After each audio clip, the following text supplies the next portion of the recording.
say goodbye, no.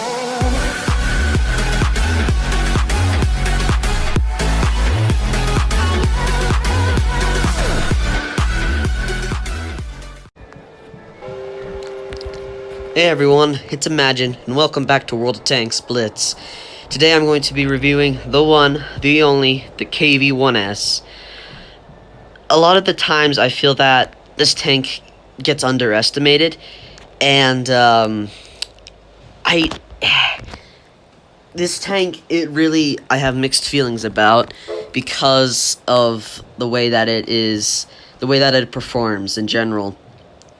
For such a long barrel and for such a weakly armored heavy tank, it definitely is very frustrating when you miss shots all the time and your reload's almost as long as a KV-2's.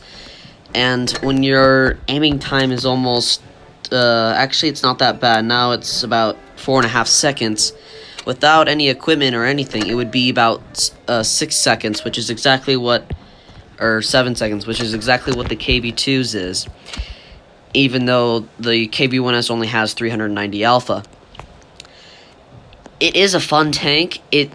You want to play it more like a medium tank, from what I found, because you don't have that much hull armor. You can bounce some tier 5 shots if you angle yourself, but you don't expect to bounce shells. You want to go hull down if all possible in this tank.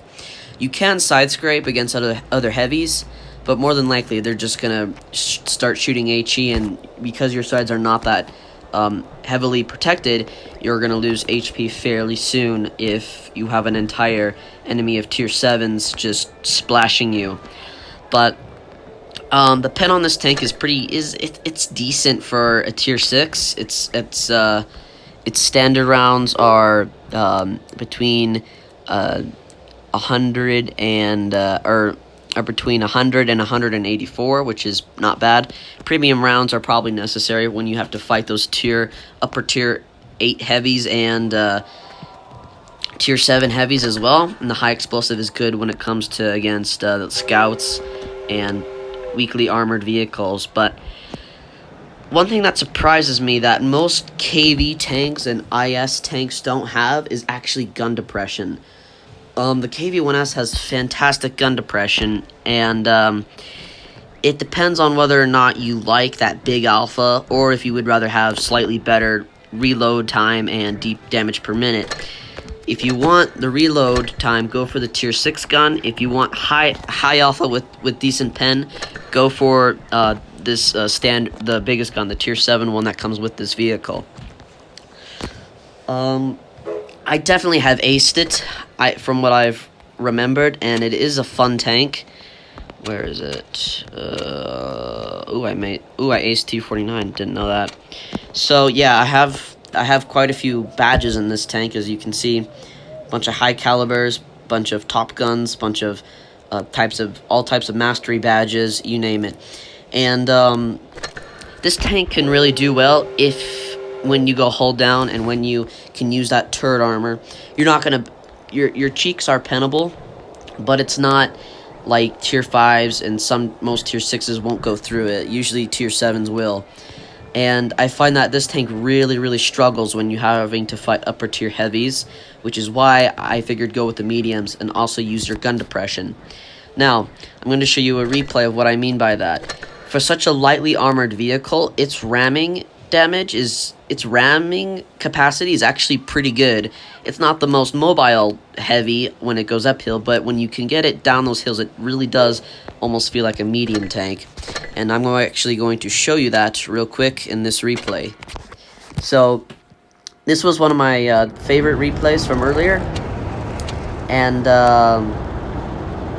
we're top tier, and there's tier 5s on the enemy team and on our team as well.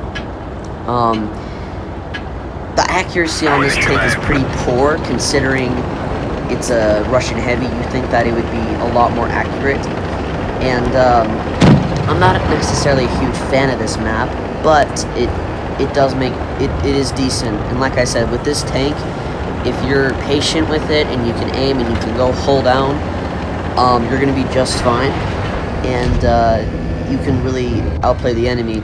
And I think that this tank really doesn't get a whole lot of notice like it should, because in certain situations you can really do some damage and really make the enemy fear. And here's a part where I'm going to show you about the accuracy.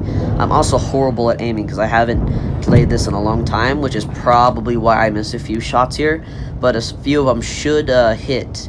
And so I'm just trying to take my time and aim, be all patient, and it zoops right past him. I don't know if that would have hit in general, if a normal tank would have hit that KV-2's hull or even his turret. I think it would have, but I don't know if it would have penned or not.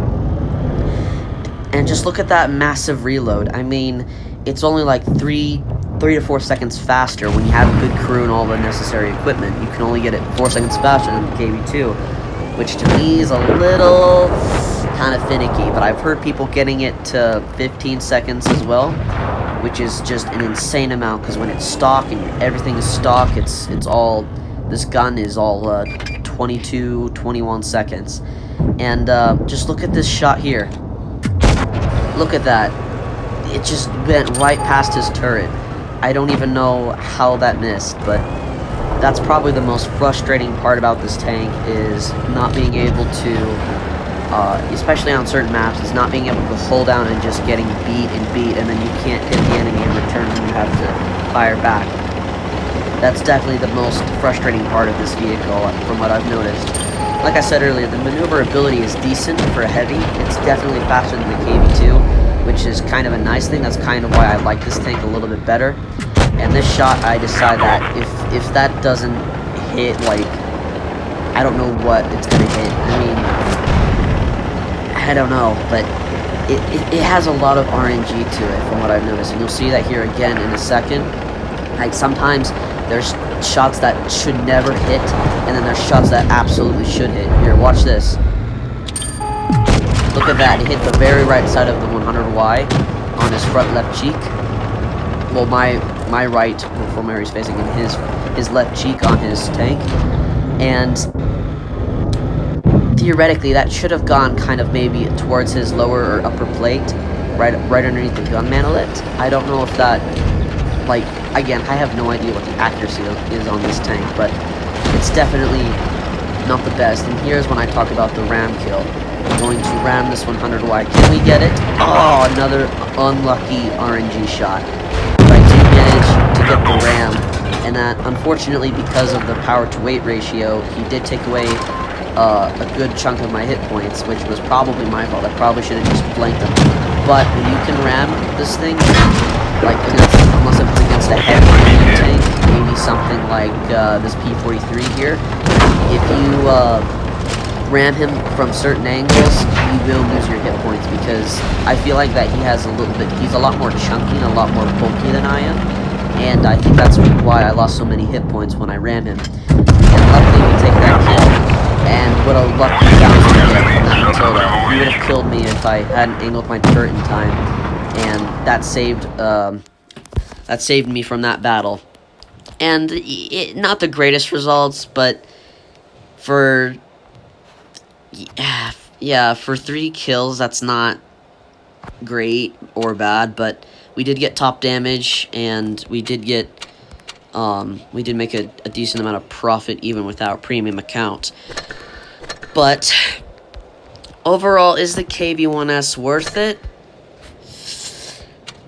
I would probably say yes, if you play it correctly. And I think that a lot of pro players that like heavy tanks, such as myself, not that I'm a pro player, but I like heavies, that this tank could be seriously deadly when they work correctly together, when it has enough support, and if it can punch through like it's supposed to, because that's what heavy tanks do, right? They push certain flanks, and they're made to have armor. And sometimes you can get bounces here on this plate right here, on the middle one. But the upper part, right where the turret is, and then the lower glacis is just paper thin. Like I said, you can side scrape in this tank because it has all those weird angles and stuff. You more than likely you're just going to get tracked. But really, I think it's the firepower and the gun depression and the decent turret armor is what makes this vehicle pretty good. Especially when you go hold down, kind of like I said before. It's a KV-1 Super. You know, that's what the S stands for.